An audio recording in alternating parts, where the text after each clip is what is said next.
Tariff क्या चीज है। और आज 2025 में प्रेसिडेंट डोनाल्ड ट्रंप ने पूरी दुनिया पर टैरिफ लगाकर 90 से प्लस कंट्रीज हैं जिन पर प्रेसिडेंट डोनाल्ड ट्रंप ने टैरिफ लगाकर उनकी इकोनॉमी को बाउंडेज कर दिया है। तो सबसे पहले हम टैरिफ के बारे में जानेंगे कि ये क्या चीज है। सपोज करें कि अमेरिका जैसा एक बड़ा जीडीपी रखने वाला कंट्री है। अमेरिका को बहुत से कंट्रीज अब एक्सपोर्ट्स करते हैं और जिससे वो अपना रेवेन्यू जनरेट करते हैं। तो अगर अब अमेरिका उन कंट्री से मुतालबा करे कि जो चीजें जो प्रोडक्ट्स अमेरिका में उनकी सेल हो रही है, यानी कि अगर कोई भी प्रोडक्ट $10 में सेल हो रही है पाकिस्तान की अमेरिका में, अगर तो अमेरिका उस पर 10% टैरिफ ऐड कर देता है तो वो प्रोडक्ट $10 से उठकर $100 के करीब चली जाएगी।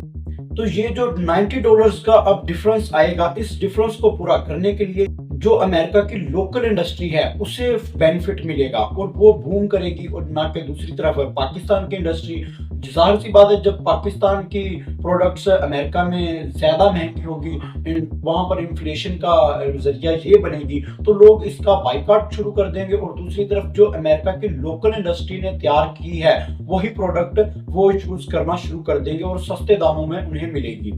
तो इससे बेनिफिट अमेरिका को मिलेगा और अमेरिका की लोकल इंडस्ट्री को, जहां तक कि सरकार को रेवेन्यू जनरेट होता है टैरिफ लगाने से। जबकि दूसरी तरफ पाकिस्तान की इंडस्ट्री जो कि पाकिस्तान की इंडस्ट्री लेदर है और खेलों का सामान है, और दूसरी तरफ कॉटन वगैरह बड़ी मिकदार में अमेरिका को एक्सपोर्ट की जाती है, वो जाहिर सी बात है अब बैकफुट पेजेस पर आएगी टैरिफ लगाने से।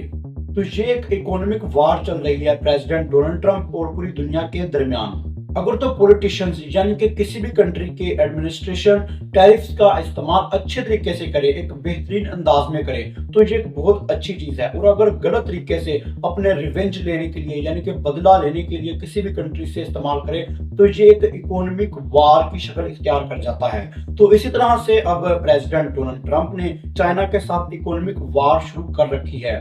तो आपको बताता चलूं कि ये जो अभी इन्होंने 90 प्लस कंट्रीज के अगेंस्ट ये टैरिफ इम्पोज किया है, उनमें सबसे ज्यादा जो टैरिफ इम्पोज किया गया है वो था चाइना पर सबसे पहले 34% के करीब इन्होंने टैरिफ लगाया प्रेसिडेंट डोनाल्ड ट्रंप ने। उसके अगेंस्ट में चाइना ने भी 34% के करीब टैरिफ अमेरिका की जो प्रोडक्ट्स चाइना में आती है उन पर इम्पोज कर दिया। दूसरी तरफ प्रेसिडेंट डोनाल्ड ट्रंप गुस्से में आए और उन्होंने थ्रेट करते हुए कहा शी जिनपिंग को कि 50% के करीब और टैरिफ लगा दिया जाएगा अगर तो तुमने ये 34% के करीब जो टैरिफ लगाया है इसे रिमूव ना किया।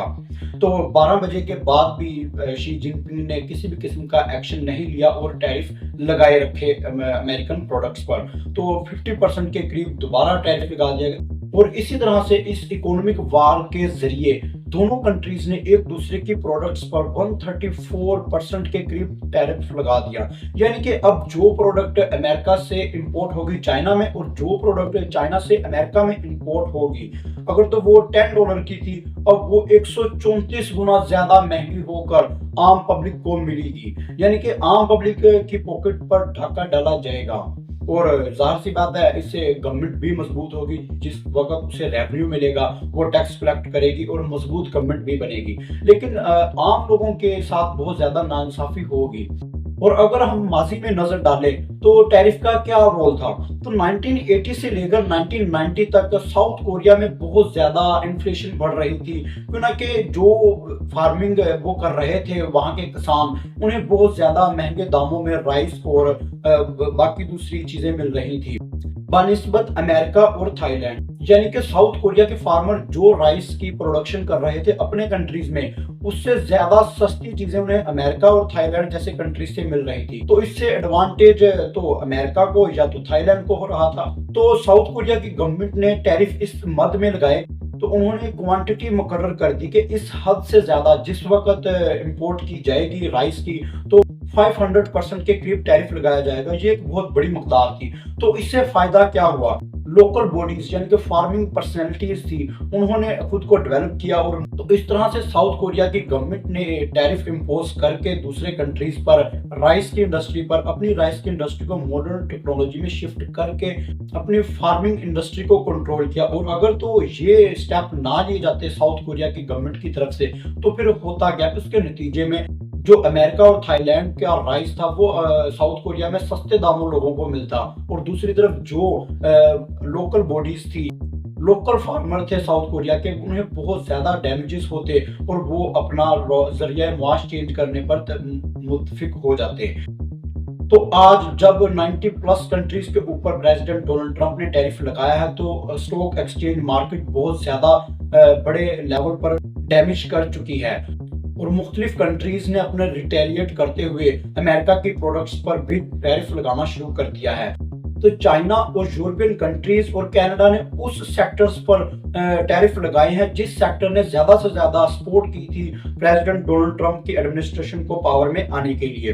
तो उनका साफ नजरिया ये है कि किसी ना किसी तरीके से उन लोगों को टारगेट किया जाए जिन्होंने इस अहमकाना गवर्नमेंट को लाने में मदद की थी, और उन्हें सबक सिखाया जाए। तो माहिरीन के अंदाजे के मुताबिक जब वर्ल्ड वार 2 हुई थी, तो उससे पहले भी ये इकोनॉमिक वार शुरू हुई थी, और जिससे बाद में फिर वर्ल्ड वार 2 में उसने नक्शा बदला अपना। तो आलमी माहिरीन का कहना है कि अगर इस टैरिफ इम्पोजिशन को कंट्रोल ना किया गया तो ये बहुत ज्यादा खतरनाक होगा डेवलपिंग कंट्रीज और अंडर डेवलप्ड कंट्रीज के लिए। तो इन्हीं प्रॉब्लम्स को सॉल्व करने के लिए अमेरिका ने एक अदारा भी बनाया था जिसे WTO का नाम दिया गया है, यानी कि वर्ल्ड ट्रेड ऑर्गेनाइजेशन के नाम से एक इंस्टीट्यूशन भी इन्होंने तैयार किया था जिससे अमेरिका ही डील करता है। और अब अमेरिका खुद उसके खिलाफ ही डिसीजन ले रहा है और मुख्तलिफ किस्म की स्ट्रेटजीज से दुनिया पर टैरिफ लगाने की कोशिश कर रहा है और अपनी इकोनॉमी को मजबूत करना चाहता है। लेकिन अमेरिकन प्रेसिडेंट डोनाल्ड ट्रंप तो लगता है ये समझते ही नहीं कि किस तरह से दुनिया अपने आप को मेंटेन करना चाहती है, और हर मुल्क इस अपनी इकोनॉमी को बैलेंस करने के लिए किसी भी हद तक जाना चाहेगा। तो इसी तरह से अमेरिका की गवर्नमेंट भी बहुत ज्यादा हद तक प्रेसिडेंट डोनाल्ड ट्रंप के खिलाफ मुहिम चला रही है कि ये प्रेसिडेंट डोनाल्ड ट्रंप तो बहुत ज्यादा अहमकाना हरकतें कर रहे हैं, इस तरह से टैरिफ लगाकर वो दुनिया की इकोनॉमी को बहुत ज्यादा डिस्टर्ब कर रहे हैं अपनी इस तरह अहमकाना हरकतों से। तो मिलते हैं नेक्स्ट वीडियो में। अस्सलाम वालेकुम।